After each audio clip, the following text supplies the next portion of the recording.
futebol é um esporte seguro para as mulheres? Eu acho que as mulheres elas correm perigo em tudo na vida. Seja ir num jogo de futebol, seja ir no centro fazer uma compra, né? Eu não consigo mais enxergar o futebol como um local assim de um extremo perigo, de uma extrema violência. Eu acho que hoje ele se equivale a outras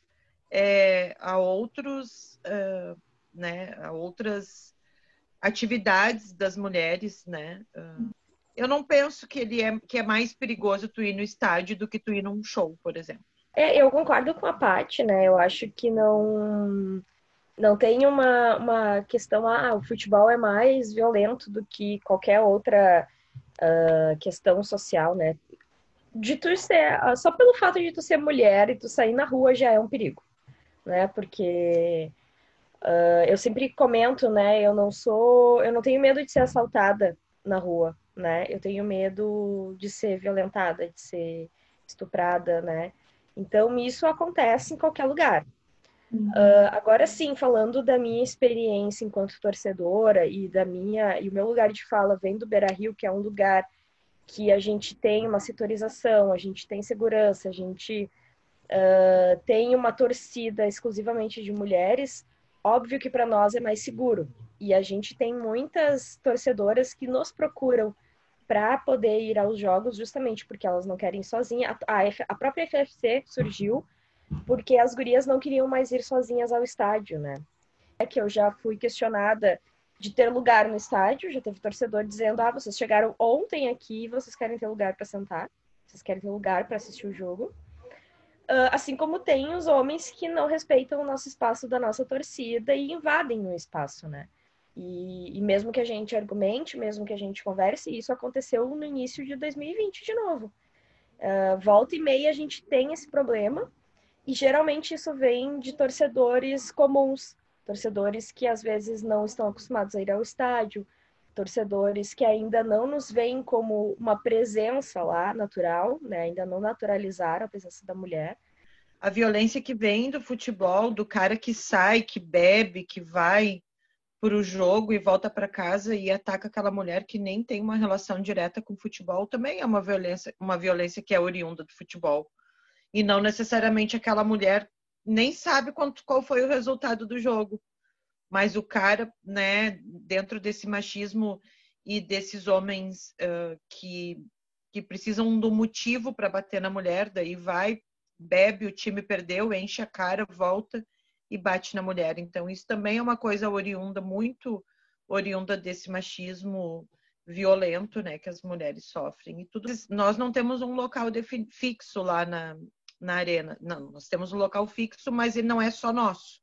Ele é de homens e mulheres. E é na Superior Norte, que é o lugar mais barato, depois da arquibancada lá, que fica a torcida organizada do Grêmio, que a gente acaba não ficando lá embaixo, a gente fica na Superior. E quando é jogo grande, tipo jogo de Libertadores, que daí os ingressos vão muito rápido, quando as gurias perdem, elas acabam indo numa outra área, mais nas outras áreas ali do estádio que não é conosco, várias coisas aconteceram, do tipo, a Soraya foi beijada na boca na hora da comemoração de um gol de um Grenal, o cara estava bêbado, o cara agarrou ela e beijou ela à força. Ela foi procurar ajuda, a gente, infelizmente, lá na Arena, a gente tem pouca atenção para casos que envolvam mulheres, especificamente, diferente do Beira-Rio, que é bem mais avançado nisso. Sim, vocês já veem movimentos dentro dos clubes para tentar barrar essa violência?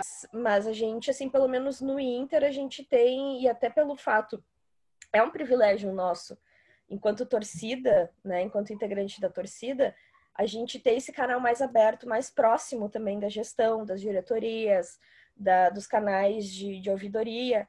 Então, só que a gente quer que isso chegue para as torcedoras também, né? A gente quer que isso chegue para a torcida em comum. E eu acho que esses canais e essas iniciativas que existem, elas funcionam. Mas né, não sei te dizer agora em que pé isso tá, até porque faz muito tempo que a gente já não tem mais jogos também, né? Mas eu acho que lá no Beira-Rio a gente tem um certo privilégio por já ter também esse reconhecimento da torcida, já ter o reconhecimento das mulheres no estádio, ter um quadro social maior de mulheres também, né? Então eu acho que isso tudo contribui, sim, para que essa cultura organizacional também funcione melhor, né? Então, por isso que existe essa diferença muito grande hoje entre o Grêmio e entre a Arena e o Beira-Rio, que é justamente a composição do conselho, a composição das diretorias. Nós não temos mulheres nesses espaços. O Grêmio não tem nenhuma mulher nesses espaços. Nenhuma. O diretor de futebol, não. O diretor de futebol do Grêmio é um homem, para ter uma ideia, né? Do futebol feminino, né? Ouvidoria, essas outras questões, são tudo homens. Eu não sou membro do conselho, nós não temos, a organização que eu participo não tem membros no conselho. O Grêmio majoritariamente o conselho do Grêmio é masculino, as mulheres que têm não se envolvem, são muito poucas. Agora falando um pouco mais sobre a questão dos jogadores agressores, né? Agora a gente teve o caso Robinho, né? Como é que vocês acham que aqui no Brasil poderia se dar esse combate à violência, né, por parte dos jogadores? E o que a gente percebe, né? A própria CBF é machista, e isso nunca foi segredo para ninguém. A própria forma como a CBF comanda a modalidade do feminino, né? A própria forma como a CBF trata outras questões morais aí, que a gente sabe que a CBF tem um grande problema moral também, né? E aí eu acho que, assim, enquanto a gente não mudar essa estrutura lá em cima, o que a gente tem para melhorar, o que pode ser uma possibilidade, é a gente atuar nos próprios clubes, né? É eu fazer pressão, é a Paty fazer pressão no Grêmio, é as gurias dos outros times fazerem pressão em outros clubes, né? A gente começar a fazer. E eu acho que, assim, é uma educação que os clubes também têm que ter, a gestão tem que ter uma educação, sabe? Eu acho que 2020, a pauta de diversidade está aí batendo a porta de todo mundo, né? A gente está vendo como as coisas estão acontecendo, na verdade.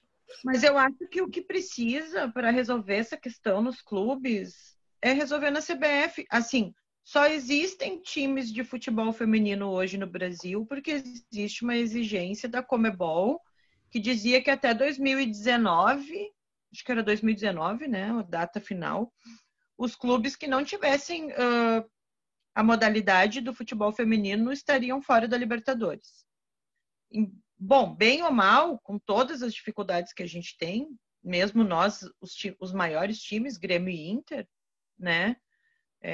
A gente também tem dificuldades, não é porque nós somos do Grêmio e do Inter que os times das nossas gurias não têm grandes dificuldades. Tem sim. Mas tu imagina os times outros times do Brasil, o que passam na mão dos clubes, essas meninas que eles formaram um negócio que eles não acreditam, que eles acham que é perda de dinheiro, que eles acham que é perda de tempo, que eles tratam as gurias mal para se manterem. Então, assim, tem que ter... a única forma de resolver isso é a CBF não fazer o que a Conmebol fez, simplesmente dizer tem que ter time feminino. Então, não basta simplesmente a Conmebol dizer os clubes precisam combater o machismo e a violência contra as mulheres. Não basta. Tem que ser mais que isso. Tem que ter mecanismos, tem que ser coisas, tem que ter mecanismos reais que funcionem lá no Amazonas ou aqui em Porto Alegre, que funcione igual, que o tratamento seja igual com as torcedoras. A CBF tem que cobrar e os estados têm que se organizar, os clubes têm que se organizar dentro dos seus estados para ir cercando, nós vamos ter que ir cercando o futebol de todos os lados. Tem que ter exigência da CBF, tem que ter exigência dos estados, né, pela segurança das mulheres, tem que ter conscientização do clube.